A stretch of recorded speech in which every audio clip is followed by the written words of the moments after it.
చేతిలో సామాజిక అస్త్రం నెంబర్ వన్ నెంబర్ వన్.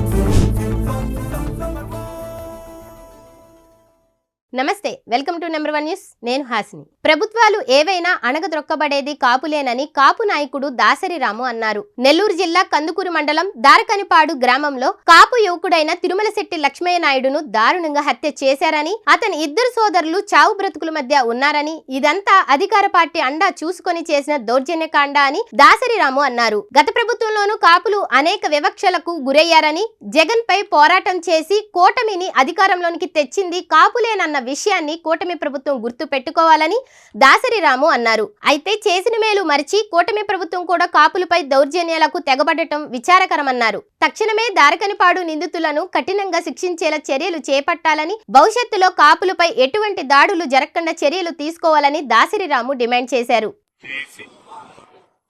ఈ మధ్య కాలంలో మన కందుకూరులో అంటే ఇప్పుడు ప్రకాశం జిల్లా కానీ ఇప్పుడు నెల్లూరు జిల్లాలో తీసుకొచ్చింది కందుకూరు గ్రామం. ఇక్కడ పాకున్నటువంటి చెవుళ్ళు తిరుమలశెట్టి వాళ్ళు మా కాపులు ఇక్కడ స్థానికంగా ఉన్న మన గ్రామం సంబంధించిన అతనే అమ్మ సామాజిక వర్గం సంబంధించిన ఆయన.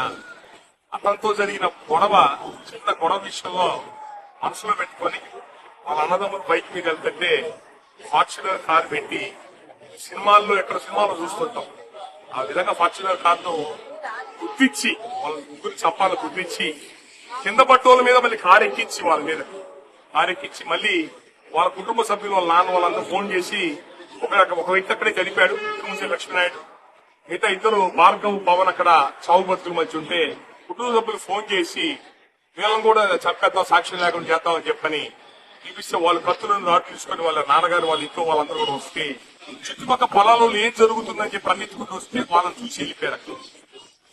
ఇది ఆ వ్యక్తి లక్ష్మీనాయుడు చనిపోయారు. మిగతా సీరియస్ ఉంటే తీసుకొచ్చి గుంటూరులో ఉదయ హాస్పిటల్లో ఇక్కడ చేర్చారు. అక్కడ కోమాల నుంచి బయటకు వచ్చారు. కోమాల నుంచి అక్కడికి నడుము దగ్గర పనిచేయండి. ఇంత దుర్మార్గం భయానకం మీరు ఎక్కడ వచ్చుకున్నారు? మిమ్మల్ని ఏర్పాటు చేయడానికి, మిమ్మల్ని నిర్మాణం చేయడానికి మీకు కాపులం కావాలా? కమ్ములకి కేజీ పార్టీ 5 సంవత్సరాలు జగన్మోహన్ రెడ్డి దెబ్బకి మీరు పూలు వదిలిపెట్టి పారిపోయి పిల్లల పక్కల ఇక్కడ దాంకొని పూలు వదిలిపెట్టి పెట్టిన హైదరాబాద్ పారిపోతే మీ కాపులో 5 ఏళ్ళు జగన్మోహన్ రెడ్డి మీరు ఫైట్ చేసి, పవన్ కళ్యాణ్ కోసం మీరు ఫైట్ చేసి మీ ప్రభుత్వాన్ని సజావుగా ఎలక్షన్ జరిపి మిమ్మల్ని ప్రభుత్వం పూలు వదిలిపెట్టి రాష్ట్రం వదిలిపెట్టి పారిపోవచ్చు కులం మీరు, రాష్ట్రం వదిలిపెట్టి పారిపోవచ్చు పార్టీ మిమ్మల్ని మీరు నిలబెడితే మీరు మమ్మల్ని గెలిచిన ప్రతిసారి మమ్మల్ని కాపులే టార్గెట్ చేసి చంపుతారు.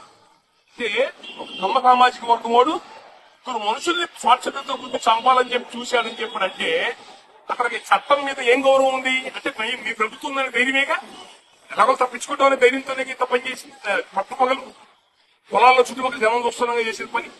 అంటే అక్కడ పోలీసు అధికారులు మళ్ళీ రాజకీయ ఒత్తిళ్లు కూడా లొంగకుండా పోలీసు వాళ్ళు బాధ్యత తీసుకొని రెడీ హ్యాండెడ్ గా కనపడుతుంటే, బండి కనపడుతుంటే యాక్సిడెంట్ అంటారు. ఏంటంటే గతంలో వీళ్ళ మీద గొడవలు ఉన్నాయి. వీళ్ళ కుటుంబానికి ఆడోళ్ళు కలిగించాడు, వీడు కాపులలో ఆడోళ్ళు కలిగించాడు. వాడు గతంలో ఈ కేసు మా దగ్గరికి వచ్చింది. ఇది కావాలనుకుంటే కేసీఆర్ పోలీసు వాళ్ళు ఎఫ్ఐఆర్ కట్టి అతను కోర్టుకు పెట్టారు. అంటే మిమ్మల్ని గెలిపించిన ప్రతిసారి మీ చేత మేము మటలు చేయించుకోవాలా? మా కాపుల్ని మా ఊళ్ళు బలిపశులు చేయాలంటే మన జగన్మోహన్ రెడ్డితో గొడవలు పడి బలిపశులు మేమే అవ్వాలా? లోకల్ బాడీ ఎలక్షన్స్ వదిలేసి పారిపోయిన వాళ్ళు మీరు చేయలేక వాటితో మేము నిలబడి మిమ్మల్ని నిలబెట్టి మిమ్మల్ని గెలిపించి ఏదో ముష్టి 20 సీట్లు మీరు పడేసి ముడిగిస్తుంది. 20 సీట్లు మిమ్మల్ని గెలిపించాలి మేమందరం కలిసి.